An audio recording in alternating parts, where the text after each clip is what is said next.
Hello friends, welcome back to my channel stock Gyan. तो पिछली video में हमने देखा था कि इन्वेस्टमेंट क्यों जरूरी है और हमें जल्द से जल्द इन्वेस्टमेंट क्यों चालू करनी चाहिए, जिसमें हमने वॉरेन बफे का भी एग्जांपल दिया था और आपको कहा था कि इन्फ्लेशन कैसे हमारे पैसे को पूरा खा जाता है। अगर आपने अभी तक वो वीडियो देखा नहीं होगा तो ऊपर आ रही आई बटन पे क्लिक करके वो वीडियो देख सकते हो, क्योंकि ये वीडियो भी उसी से लिंक्ड है। तो जैसा कि हमने पिछली वीडियो में देखा था कि इन्वेस्टमेंट क्यों जरूरी है, तो आज हम देखेंगे कौन कौन से इन्वेस्टमेंट ऑप्शन हमारे पास अवेलेबल है और कौन से ऑप्शन हमारे लिए बेस्ट है लॉन्ग टर्म के लिए। तो फ्रेंड्स, अपन जब भी इन्वेस्टमेंट के बारे में बात करते हैं तो हमारे पास मेनली चार ऑप्शन से आते हैं। फर्स्ट हो गया fixed income, second equity, third real estate और फोर्थ हो गया गोल्ड। लेकिन आजकल तो दूसरे ऑप्शंस भी आ गए, जैसे कि क्रिप्टो करेंसीज में हो गए बिटकॉइंस वगैरह, लेकिन वो इतने अच्छे से रेगुलेटेड नहीं है हमारे कंट्री में। तो हम ये चार ऑप्शन के बारे में ही बात करेंगे, ठीक है। तो चलिए बढ़ते हैं हमारे पहले ऑप्शन की तरफ। तो फ्रेंड्स, हमारा पहला ऑप्शन है फिक्स्ड इनकम। तो जैसा नाम से ही पता चल रहा है कि आपको कि एक ऐसा इन्वेस्टमेंट ऑप्शन जिससे हमें स्टेबल रिटर्न आएगा ईयरली। तो इसके ऑप्शंस हो गए सेविंग्स अकाउंट हो गए, फिक्स डिपॉजिट्स हो गए, बॉन्ड्स हो गए, गवर्नमेंट सिक्योरिटीज हो गए और दूसरे बहुत सारे ऑप्शन है। ये सब अगर हम इनके रिटर्न की बात करें तो ये सब नॉर्मली 5 to 12% ईयरली रिटर्न देते हैं, जो कि मतलब स्टेबल रहते हैं, मतलब फ्लक्चुएट नहीं होते ईयरली, ठीक है। आप डिपेंडिंग आप किस में इन्वेस्ट करते हो। अगर आप सेविंग्स अकाउंट में अपना पैसा रखते हो तो आपको 4 to 6% मिलेगा। अगर आप एफडीज में रखते हो तो आपको 6 to 8 9% रिटर्न एफडीज में मिलेंगे। बॉन्ड्स और गवर्नमेंट सिक्योरिटीज में अगर आप इन्वेस्ट करते हो तो आपको 8 to 12% रिटर्न मिलेगा, ठीक है। तो ये हो गया फिक्स्ड इनकम के बारे में। So now let's on to our next option, that is real estate. तो ये बात करते हैं, इसमें लैंड्स हो गए, रेंटल इनकम हो गए। इसकी हम पास्ट अगर 10 साल के रिटर्न के बारे में बात करें तो रियल एस्टेट ने भी हमें 10% के आसपास ही रिटर्न मिला है, ओके। और अगर हम इसमें इन्वेस्टमेंट की बात करें तो इसमें कैपिटल रिक्वायरमेंट भी बहुत है, जिससे छोटे इन्वेस्टर्स को लोन लेना पड़ता है, ओके। तो आज के जमाने में जहाँ पे इंडिया में मोर देन 50% पॉपुलेशन यंग है, वहां पे वो अपना नया करियर स्टार्ट करते, तो इतना उनके लिए इतना पैसा इन्वेस्ट करना मुश्किल हो जाता है फ्रेंड्स, आपको ये मालूम होगा। तो रियल एस्टेट भी फ्रेंड्स इतना फिजिबल ऑप्शन नहीं है, ओके। तो दूसरा ऑप्शन हमारे पास कौन सा रहता है, तो चलिए दूसरे ऑप्शंस को देखते हैं। अगला ऑप्शन है कमोडिटीज। तो फ्रेंड्स, कमोडिटीज में मेनली ग्रेन्स, स्पाइसेस, मेटल्स ये सब आते हैं। लेकिन हम जब भी इन्वेस्टमेंट की बात करते हैं तो गोल्ड या सिल्वर, ये दो ही चीज इन्वेस्टमेंट की अगर हम बात करें तो ये दो ही चीज हमें याद आते हैं, ठीक है। तो हम अगर गोल्ड की बात करें तो इसका एनुअलाइज रिटर्न 8 to 9% के पास आता है। अगर हम पिछले 30 ईयर्स में देखें, पिछले 30 साल का जो रिटर्न आया गोल्ड का, वो 8 to 9% एनुअलाइज रिटर्न आया है, जो कि मतलब पिछले जो तीन हमने डिस्कस किए, पिछले दो ऑप्शंस डिस्कस किए हमने, जो फिक्स्ड इनकम और रियल एस्टेट, उसी के बराबर है। तो फ्रेंड्स, रिटर्न के मामले में देखें तो गोल्ड ने भी इतना खास परफॉर्म नहीं किया है। तो हमें तीनों ऑप्शंस को देख लिया है, फिक्स्ड इनकम हो गया, रियल एस्टेट हो गया और कमोडिटीज, जिसमें हमने गोल्ड और सिल्वर के बात की है। और इन सभी का रिटर्न लगभग 5 to 10%, 5 to 12% के आसपास ही है। तो अभी हम बात करें तो हमें ज्यादा रिटर्न कहाँ पे मिल सकता है। तो अभी हम बढ़ते हैं हमारे आखिरी ऑप्शन के तरफ, जो कि हमारा इक्विटी इन्वेस्टमेंट। तो फ्रेंड्स, हम जब भी इक्विटी इन्वेस्टमेंट की बात करते हैं तो इसमें क्या होता है, मतलब इक्विटी, इसका मीनिंग ये है कि हम किसी भी कंपनी में हमारा शेयर्स ले रहे हैं, किसी भी कंपनी का हम पार्टनर, को ओनर बन रहे हैं, राइट। तो इक्विटी इन्वेस्टमेंट में हम कोई भी कंपनी में हम डायरेक्टली या इनडायरेक्टली इन्वेस्ट कर सकते हैं, ठीक है। अभी डायरेक्टली तो कैसा, हम डायरेक्ट उनके शेयर्स भी परचेस करते हैं। लेकिन इनडायरेक्टली कैसा हो गया कि हम म्यूचुअल फंड्स के थ्रू डायरेक्ट हम एसआईपी, जैसे आपने बहुत से एडवर्टाइजमेंट में सुना होगा म्यूचुअल फंड में एसआईपी करिए, तो म्यूचुअल फंड भी क्या करता है फ्रेंड्स, हमसे पैसा लेके ही वो एक पैसे का पूल, एक बास्केट क्रिएट करते हैं और ऐसी कंपनी में लगाते हैं, जैसे कि रिलायंस हो गए, एचडीएफसी हो गए, टीसीएस हो गए, तो ऐसी ही कंपनी में लगाते हैं म्यूचुअल फंड में। फ्रेंड्स, अगर हम इक्विटी इन्वेस्टमेंट की बात करें, इक्विटी मतलब ही हो गया स्टॉक मार्केट, मतलब इक्विटी में पैसा लगाना मतलब स्टॉक मार्केट में पैसा लगाना हो गया, ठीक है। तो इक्विटी और स्टॉक मार्केट एक ही चीज है फ्रेंड।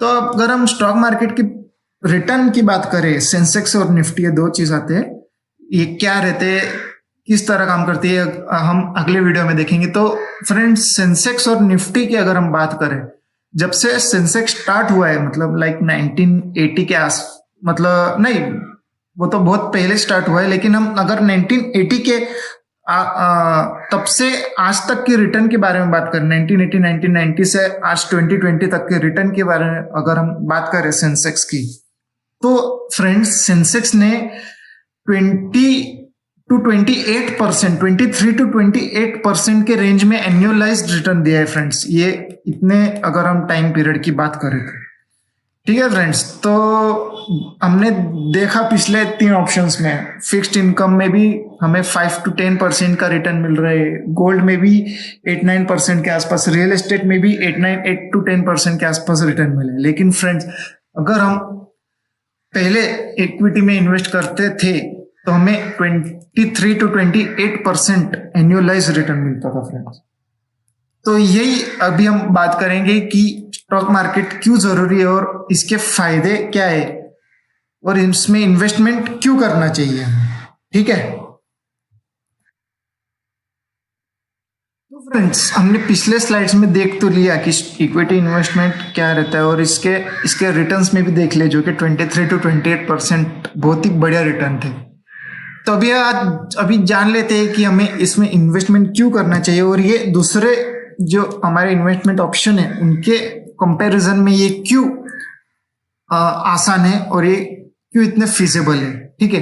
तो फ्रेंड्स, पहले अगर पॉइंट की बात करें तो स्टॉक मार्केट में इन्वेस्टमेंट करें तो हमारा एक सेकेंड सोर्स ऑफ इनकम बन जाता है, जिसे हम पैसिव इनकम कहते हैं। मैंने आपको पिछले वीडियो में भी इसका मतलब समझाया था। पैसिव इनकम मतलब ऐसा इनकम जो without any hard work, without any मतलब बिना टाइम दिए हमारे पास वो इनकम आ रहा है, तो वो एक हमारे पास एक इनकम सोर्स हो जाता है। सेकेंड हो जाता है हमारे पास, हमें एक फायदा स्टॉक मार्केट का कि हम इन्फ्लेशन को बीट कर पाते हैं। मैं इन्फ्लेशन का भी एग्जांपल फ्रेंड पिछले वीडियो में दिया था, आप वो वीडियो आप अच्छे से देख लीजिए, आपको ये स्लाइड फिर अच्छे से समझ में आएंगी। तो एक मैं ओवरव्यू दे देता हूँ कि इन्फ्लेशन जो है, मतलब इन्फ्लेशन का मतलब महंगाई, राइट। तो जो चीज हम 10 साल पहले 100 रुपए में खरीद सकते थे, वो आज 2020 में आज हम इन्फ्लेशन की वजह से 100 रुपए में उतनी चीज नहीं खरीद पाते, क्योंकि महंगाई भी फ्रेंड्स उतनी रेट से बढ़ रहा है, 4 to 6% की रेट से भी महंगाई बढ़ रहा है, ठीक है। तो अगर हम स्टॉक मार्केट में इन्वेस्ट करें तो हम इन्फ्लेशन को भी बीट कर पाएंगे। थर्ड ऑप्शन हो गया टू सेव फॉर रिटायरमेंट। तो फ्रेंड्स, एक मैं आपको एक अच्छा एग्जांपल बताता हूँ। रिटायरमेंट मतलब एक लेडी का है, तो उनका एग्जांपल एक मतलब ट्वीट में पढ़ रहा था, तो एक मुझे मिला, तो एक आपको फोटो दिखाता हूँ, राइट। तो फ्रेंड्स, आपको जैसे ये फोटो में दिख रहा होगा, ये फोटो में दिख रहा होगा कि एक ट्विटर हैंडल दिख रहा है आपको, आदित्य कोंडवर का। आप जिसके पास भी ट्विटर अकाउंट होगा आप चेक कर सकते हो, उनकी आईडी है ADI2FIV5। तो आप चेक कर सकते हो, उन्होंने एक ट्वीट किया था, मैं पढ़ के दिखा देता हूं आपको। My Nana moms father, right. उन्होंने हंड्रेड्स ऑफ IPO मतलब IPO में इन्वेस्ट किया था, जिससे कंपनी मतलब पैसा निकालती। 90% ऑफ वेंट बस्ट, मतलब 90% जो फ्रेंड्स जो वो या तो फिर बैंकरप्ट हो गए, मतलब कंगाल हो गए, या फिर बंद पड़ गए वो कंपनी, राइट। बट 10% भी जो उनका पैसा था, अभी देखिए friends, one of this companies, उनमें से एक कंपनी रिलायंस थी।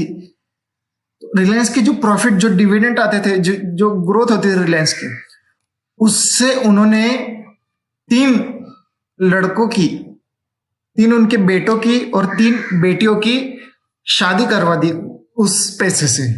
और जो पैसे बच गए उससे उन्होंने पूरे वर्ल्ड टूर किया और अपने प्रॉपर्टीज बिल्डअप की। तो ये फ्रेंड्स एक स्टॉक मार्केट का मतलब, अगर हम लॉन्गर टर्म में स्टॉक मार्केट में इन्वेस्ट करते तो ये पावर है कंपाउंडिंग का। आप खुद ही देख सकते हो, ये जो फोटोज आप नीचे देख रहे हो ये प्रूफ है। आप अगर देखना चाहोगे तो आप ट्विटर पे देख सकते हो, इनके आईडी भी आपको विजिबल है यहाँ पे। तो ये एक अच्छा एडवांटेज है जिससे हमें स्टॉक मार्केट में इन्वेस्ट करना चाहिए, राइट। पॉइंट हो गया फ्रेंड्स, हम स्मॉल अमाउंट, मतलब हम छोटे से छोटे अमाउंट में भी स्टार्ट कर सकते हैं। इवन 100 रुपए से भी हम कोई भी कंपनी जिसका भी जिस कंपनी का भी शेयर 100 रुपए के आसपास है, हम स्टार्ट कर सकते हैं, राइट। मतलब हमने देखा था कि रियल एस्टेट में बहुत ज्यादा इन्वेस्टमेंट की जरूरत है, तो छोटे इन्वेस्टर्स जो है उनको थोड़ा डिफिकल्टी आती है, राइट। तो इसमें कैसा है, एक स्टूडेंट भी अपना पॉकेट मनी जो है वो इन्वेस्ट कर सकता है। मैंने आपको पिछले वीडियो में बोला था कि वॉरेन बफेट सर ने, उन्होंने 11 साल की उम्र से इन्वेस्टमेंट चालू कर दिया था, ठीक है। और 11 साल तक, तो उनको किसने पूछा 11 साल तक क्या किया, तो मतलब उन्होंने कहा 11 साल तक मैंने टाइम पास किया और कुछ नहीं किया। फ्रेंड्स, इस सेंटेंस से आप देख सकते हो कि वॉरेन बफेट सर मतलब कितने डेडिकेटेड थे जल्द से जल्द इन्वेस्टमेंट चालू करने में, ठीक है। तो ये हो गया फोर्थ। अभी 5th पॉइंट क्या फ्रेंड्स, जब भी हम स्टॉक मार्केट में डायरेक्ट शेयर्स खरीदते तो हम किसी भी कंपनी के पार्ट ओनर बन सकते हैं, राइट। जैसे कि रिलायंस हो गए, टीसीएस और एचडीएफसी बैंक, ठीक है। तो रिलायंस का अगर हम एक शेयर भी खरीद लिए तो जो रिलायंस के अंडर जो जियो आता है फ्रेंड्स, आप सभी को जियो का बूम पता होगा, तो जियो का जो प्रॉफिट आता है हम उसके भी एक पार्ट ओनर बन सकते हैं, ठीक है। तो अभी 6th point, most growth potential friends. अभी अगर मैं वर्ल्ड एवरेज की बात करूं कि पूरे वर्ल्ड एवरेज में कितने परसेंट स्टॉक मार्केट में इन्वेस्ट करते हैं, तो वो आता है 30-40%। और अगर मैं अमेरिका की बात करूं तो अमेरिका में भी 60-70% लोग डायरेक्टली या इनडायरेक्टली शेयर्स में इन्वेस्ट करते हैं। वहीं पे अगर मैं इंडिया की बात करूं तो वो आता है 2-3% ओनली ऑफ टोटल पॉपुलेशन, ठीक है फ्रेंड। तो अभी भी इंडिया में मतलब बहुत ग्रोथ आनी बाकी है और बहुत से लोगों को इसके बारे में पता नहीं, तो बहुत पोटेंशियल अभी आगे भी है। तो बाद में मतलब पोटेंशियल आने से अच्छा हम अगर अभी चालू कर दे तो जो आगे ग्रोथ आएंगी हमारे कंट्री में, हमारी इकोनॉमी में, उसका हम एक एडवांटेज ले सकते हैं। तो ये फायदा हो गया स्टॉक मार्केट में इन्वेस्ट करने का। और 7th आ जाता है फ्रेंड्स, टैक्स। हमें एक टैक्स बेनिफिट भी मिलता है गवर्नमेंट में। मैंने आपको पिछले वीडियो में बताया था वो कि हमको एक सर्टेन स्लैब में आते हैं, टैक्स स्लैब में, तो हम एक सर्टेन अमाउंट म्यूचुअल फंड्स में या फिर दूसरे इंस्ट्रूमेंट में इन्वेस्ट कर सकते हैं, जिससे हमारा कोई टैक्स भी बच सकता है। तो ये स्टॉक मार्केट में हमें इसलिए भी इन्वेस्ट करना चाहिए क्योंकि हमें टैक्स मिलता है। और 8th पॉइंट हो गया पावर ऑफ कंपाउंडिंग। फ्रेंड्स, ये मैं आपको एक एग्जांपल से समझाना चाहूंगा पावर ऑफ कंपाउंडिंग। दामानी जी, जो हमारे इंडिया के एक अच्छे जाने माने इन्वेस्टर है, उनका एक मतलब वो लेक्चर दे रहे थे, वो मैंने सुना था वो यूट्यूब पे। तो उन्होंने क्या कहा कि अगर हम 10 लाख भी इन्वेस्ट कर देवे, लम सम खेलो, तो 30 साल के लिए अगर हम 10 लाख रुपीस अगर हम इन्वेस्ट करें और हम अज्यूम करें हमारा रिटर्न, अगर हम ला पाए उतना 25-30% अगर हम हमारा रिटर्न, एनुअलाइज्ड रिटर्न ला पाए, तो फ्रेंड्स 30 साल के बाद जो है वो कंपाउंड होके कितना बनना चाहिए फ्रेंड्स, एक गेस करो। तो 10 लाख है वो, अगर हम 30 साल के लिए 30%, 25 से 30% इंटरेस्ट अगर हम मतलब एनुअलाइज्ड रिटर्न अगर हम ला पाए, तो वो 30 साल के बाद फ्रेंड्स 10 लाख 100 करोड़ बन जाता है फ्रेंड्स। जी हाँ, 100 करोड़ बन जाता है। क्यों अगर हम सेविंग्स अकाउंट में रखें, हम अगर हम दूसरे चीज में डालें, वहां पे हमें सिंपल इंटरेस्ट मिलता है, बराबर। लेकिन यहाँ पे फ्रेंड्स हमें स्टॉक मार्केट में हमें कंपाउंड इंटरेस्ट मिलता है। तो यही एक पावर है। और अल्बर्ट आइंस्टाइन ने भी कहा कि compound interest is the 8th wonder of the earth. ठीक है, तो यहाँ पे हमें कंपाउंडिंग का एक फायदा मिलता है। और 9th एक आखिरी पॉइंट हो गया फ्रेंड्स कि एक स्टॉक मार्केट में इन्वेस्ट करना आजकल तो बहुत ही आसान हो गया। जैसे कि हम पहले देखते हैं कि पहले देखेंगे, पहले हम डायरेक्ट जो फिजिकल फॉर्मेट में आते थे शेयर्स, पेपर फॉर्मेट में, वो हमें डायरेक्ट स्टॉक एक्सचेंज में जाना पड़ता है, फिर ब्रोकर को कॉल करना पड़ता था, राइट। लेकिन अभी एक क्लिक पे हम कोई भी कंपनी का, किसी भी मतलब दुनिया, इवन फॉरेन कंपनीज का भी हम शेयर एक क्लिक पे बाय कर सकते हैं, राइट। तो आजकल के जमाने में मतलब इजी टू स्टार्ट है, मतलब स्टॉक मार्केट हम इजीली हमारा डीमेट अकाउंट खोल सकते हैं और इजीली हम स्टार्ट कर सकते हैं। सिर्फ हमें क्या जरूरत है, एक पैन कार्ड की और एक बैंक अकाउंट की, राइट। तो अभी तक आपने इन्वेस्टमेंट अपना चालू नहीं किया होगा, नीचे लिंक दिया हुआ है नंबर 1 ब्रोकरेज फर्म का, अपस्टॉक्स और जीरोधा। आप दोनों के ही थ्रू या फिर कोई भी एक के थ्रू आप अपना डीमेट अकाउंट अपना ओपन करवा सकते हो और इन्वेस्टमेंट स्टार्ट कर सकते हो। ठीक है, तो चलिए मिलते हैं नेक्स्ट वीडियो में।